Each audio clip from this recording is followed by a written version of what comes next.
வசந்தபுரம்ன்ற காட்டுல கிளிகள் கூட்டமா வாழ்ந்து வந்தாங்க.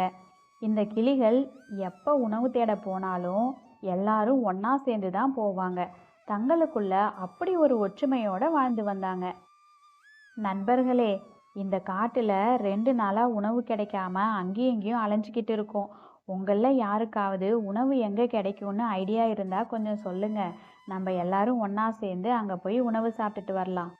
இந்த காட்டோட வடக்கு பக்கத்துல ஒரு பெரிய மாமரம் இருக்கிறதாவும், அதுல இருக்கக்கூடிய மாம்பழங்கள் மிகவும் சுவையா இருக்கிறதாவும் நான் கேள்விப்பட்டிருக்கேன்.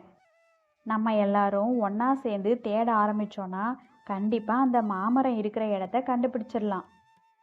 நீங்க சொல்ற ஐடியாவும் நல்லா தான் இருக்கு. அப்பனா வாங்க நம்ம எல்லாரும் ஒண்ணா சேர்ந்து போய் அந்த மாமரத்தை தேடுவோம். அப்படின்னு சொன்ன அந்த கிளிகள் மாமரம் இருக்கிற இடத்த தேடி பறக்க ஆரம்பிச்சாங்க.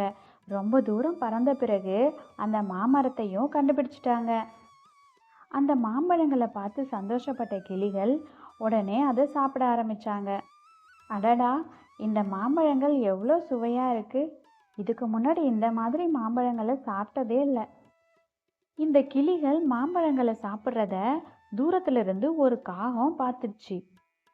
இந்த கிளிகளுக்கு எவ்வளோ தைரியம் இருந்தா எங்க காட்டுல வந்து எங்க மாமரத்திலேயே மாம்பழங்களை சாப்பிட்டுட்டு இருக்கு.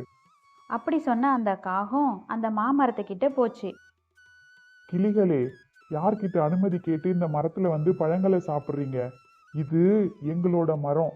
மரியாதையா இங்கிருந்து கிளம்பி போங்க, இல்ல எங்களோட கோபத்துக்கு ஆளாவீங்க.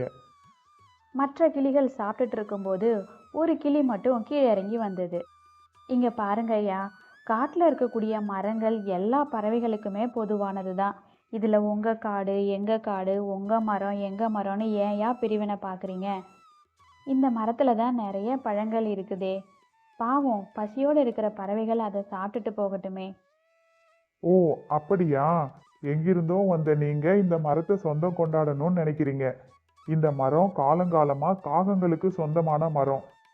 இதுல வேற எந்த பறவைகளையும் பழங்களை சாப்பிட நாங்க அனுமதிச்சதே இல்லை. நீங்க நான் சொன்னா கேட்க மாட்டீங்க. இருங்க, போய் என்னோட ஆளுங்களோட வரேன். அப்படி சொன்ன அந்த காகம் வேக வேகமா அந்த இடத்த விட்டு பறந்து போச்சு.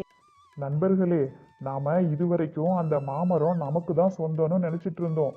ஆனா இன்னைக்கு நிறைய கிளிகள் அங்க வந்து மாம்பழங்களை சாப்பிட்டுட்டு இருக்கு. நான் சாப்பிடாதீங்க, இது எங்களோட மரம்னு சொல்லியும் அதுங்க கேட்காம சாப்பிட்டுட்டே இருக்கு. நம்ம எல்லாரும் ஒண்ணா சேர்ந்து போனாதான் அந்த கிளிகளை விரட்ட முடியும். இந்த கிளிகளுக்கு எவ்வளோ தைரியம் இருக்கணும்! வாங்க இப்பவே போய் அந்த கிளிகளை உண்டு இல்லைன்னு பண்ணிடணும்.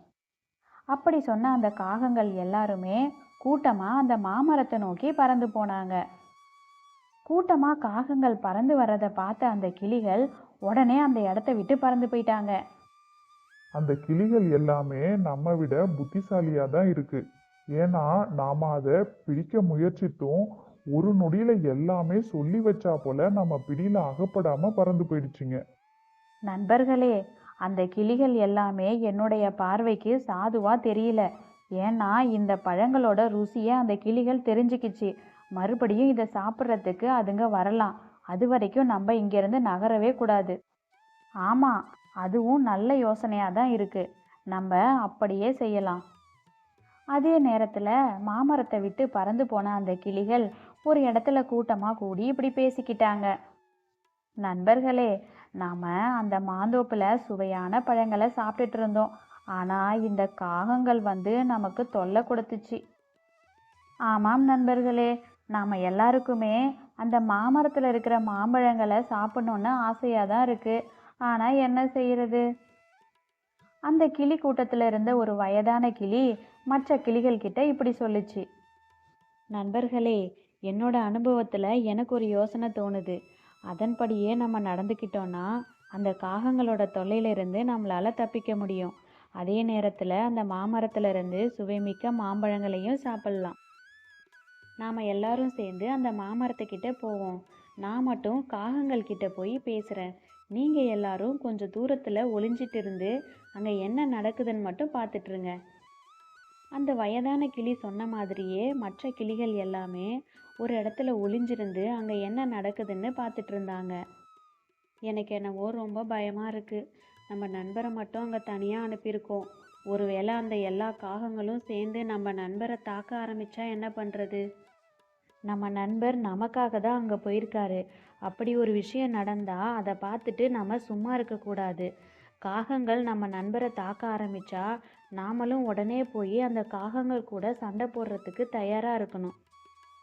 அந்த வயதான கிளி மட்டும் தனியாக வர்றத காகங்கள் ஆச்சரியமாக பார்த்துட்டு இருந்தாங்க. என்ன, நீ மட்டும் தனியாக வந்திருக்க? எங்கே உன் கூட்டாளிங்களெல்லாம் காணோம்? நாங்கள் இங்கே இருக்கோமா இல்லையான்னு பார்த்துட்டு போகலான்னு வந்திருக்கியா? காகங்களே, நீங்கள் நினைக்கிற மாதிரி ஒன்றும் இல்லை. சற்று நேரத்துக்கு முன்னாடி நானும் எனது கூட்டத்தினரும் இந்த மரத்திலிருந்து மாம்பழங்களை சாப்பிட்டோம். நீங்கள் எல்லாரும் சேர்ந்து எங்களை விரட்டுனீங்க. ஆனால் நான் இப்போது உங்களோட நன்மைக்காக ஒரு செய்தி சொல்ல போகிறேன். அந்த செய்தியை கேட்டால் நீங்கள் எல்லாருமே என்னை பாராட்டுவீங்க. நானும் எனது கூட்டத்தினரும் இங்கே வந்தபோது நான் மட்டும் மாம்பழத்தை சாப்பிடவே இல்லை.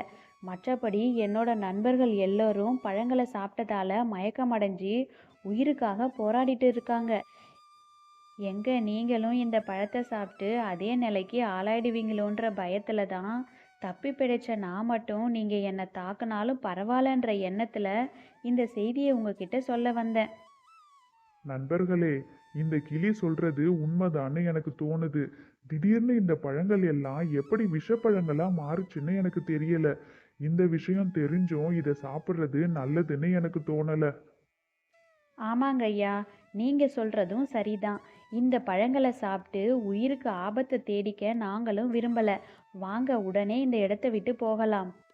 அப்படி சொன்ன அந்த முட்டாள் காகங்களும் அங்கிருந்து போயிட்டாங்க. உடனே கொஞ்ச தூரத்துல ஒளிஞ்சிருந்த மற்ற கிளிகளும் அந்த வயதான கிளிக்கிட்ட வந்தாங்க. ஐயா, நீங்க அந்த காகங்கள் கிட்ட என்ன சொன்னீங்க? அந்த கிளியும் தான் காகங்கள் கிட்ட என்ன சொல்லுச்சுன்றத மற்ற கிளிகள் கிட்ட சொல்லுச்சு. இதை கேட்ட மற்ற கிளிகள் சந்தோஷத்துல துள்ளி குதிச்சாங்க. மறுபடியும் சந்தோஷமா அந்த மாம்பழங்களை சாப்பிட ஆரம்பிச்சாங்க. இந்த கதையில வந்தது போல எப்போதுமே பெரியவர்களின் ஆலோசனையை கேட்டு நடந்தா நமக்கு எந்த துன்பமும் வராது.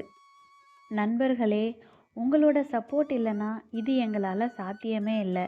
இன்னும் இந்த சேனலை நீங்கள் சப்ஸ்கிரைப் பண்ணலைன்னா தயவு செஞ்சு எல்லாரும் சப்ஸ்கிரைப் பண்ணிக்கோங்க. அப்படியே லைக் பண்ணுங்கள், ஷேர் பண்ணுங்கள். இந்த வீடியோவை கடைசி வரைக்கும் பார்த்த உங்கள் எல்லாருக்கும் நன்றி.